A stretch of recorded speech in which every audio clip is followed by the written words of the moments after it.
Welcome back. On our program, we have Doug Garlinger, and he's our chief engineer here. And we're working on the project of the shortwave radio station. And this is the model right in front of us, Doug.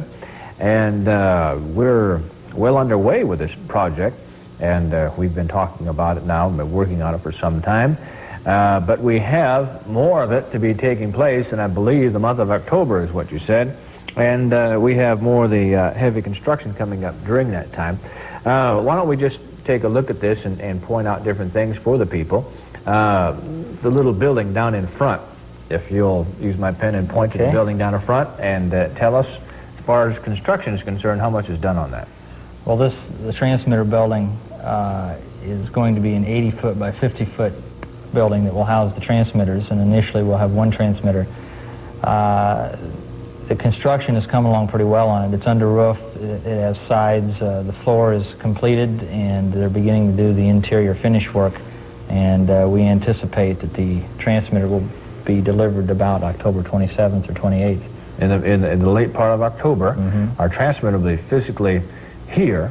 And didn't you mention that the tower crew will also be here almost about the same time? Yeah, it's like the culmination of all the plans are taking place on the same week. The people out of California, TCI, will be in around October 21st or 22nd and start construction on the antenna structure. And, point to the short point of the towers and tell us how tall that is. Well, the front of the tower, the arrangement is actually the short end. That would be approximately 50 feet tall. So that little stick that you're pointing at with a pin, that is over 50 feet in height. And then at the tall end of the tower, those are over 185 feet. Yeah, they have two curtains attached to them and reach a height up here at 185 feet. We have two towers per antenna, and of course we have two antennas. Now, the building is facing in what direction? North, east, south, or west? Well, this model that we have here, this would be south. The drive is out south. That's due south, okay. So this antenna is... And so that antenna would be our South American tower. Yeah, this antenna is pointed at 157 degrees and is pointed directly at Buenos Aires, which allows us to take in the entire Latin America, Central America region for coverage. Okay. And this other tower then is pointing what, northeast? Yeah, it's pointed at 42 degrees, and we're used to thinking of Europe being directly east of us when we look at most of the maps we're accustomed to seeing. But because of the curvature of the Earth and going over the pole, it's actually northeast or 42 degrees. This antenna is pointed directly, a straight line, to London and Jerusalem. I see.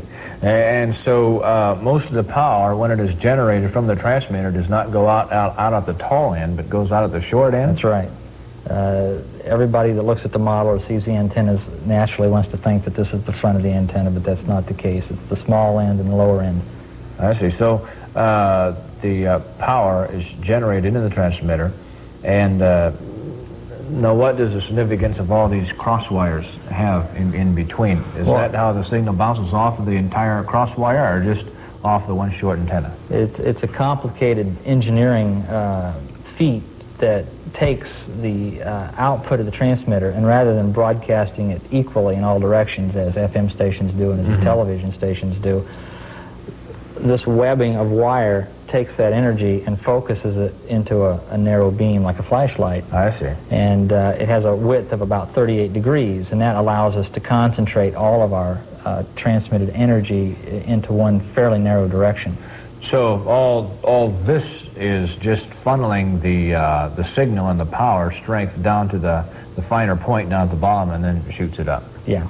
It aims at precisely the direction that we want it to go. All right. And that signal then bounces off the ionosphere, which means it goes up to about 75 the ionosphere miles. Can be anywhere from 75 to 125, 150 miles above the surface of the Earth. So this signal would be bouncing straight up 75 miles and then back down and then up and down and up and down and up and down until it gets over yonder. To go. Okay, great. We do have some pictures of the transmitter. Most people said, boy, a transmitter, isn't that wonderful? Well, you kind of think wonderful until you look at one. They're just they're just nothing to look at. And this is the picture of the back of the transmitter, and it's just a whole bunch of wiring in metal, and that's about it. Yeah, it's really a pretty simple thing, but yet the engineering and the workmanship that goes into it because of the amount of power involved, it's a 100,000 watt transmitter, has to be heavy duty components, and the construction has to be very strong on it. And of course it's manufactured here in the United States over at Quincy, Illinois, and has cost us over $500,000. The front, that's the front, and the front doesn't look like anything either. It just has probably a bunch of dials on it, and that's about it. Yeah, and an air handling chamber to keep the transmitter cool. When you say keep it cool, how many degrees would the transmitter be putting off? Any idea? Well, it runs very close to the temperature of boiling water, so we try to keep water. So 24 hours a day, water is used like a radiator, really, in a car. It's used to cool the transmitter. Just keep recirculating. The whole thing is kept at almost a boiling temperature. It's very close to boiling. It's hot. You don't want to get close to that thing, do you? Well, you could get burned. I'm sure. In fact, I think we have just a little bit of footage that will show some of our actual footings being put into the ground for our building. And so why don't we go ahead and roll that and see exactly where we're at. And Doug, why don't you go right ahead and comment and tell us what we're looking at. Well, this is the construction that began just a few weeks ago. This is probably maybe 2-week-old footage of when the initial excavation was beginning for the building.